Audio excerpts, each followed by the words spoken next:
Toto šveto jedno zo z 12 najväčších christijanských švetoch.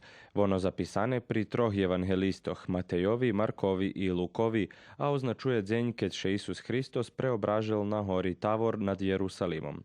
Na bohosluženju, na ktorým še po tradícii na tot deň šveci ovoc, nebulo veľo vírnych pre epidemiologijnu situáciu i fakt, že še šidjanie dosť pritrimujú predpisaných miroch.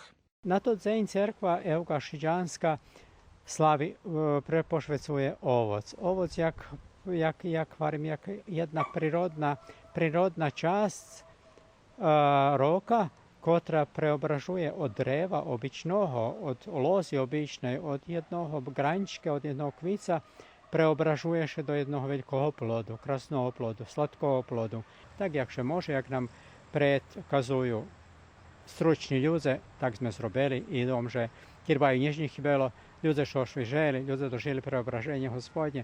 Jak hovorí dekan Srímsky i paroch šidjanský otec Mihajlo Režak, to 217. kirbar po šore, ktorý še preslavjuje u tej našej cerkvi.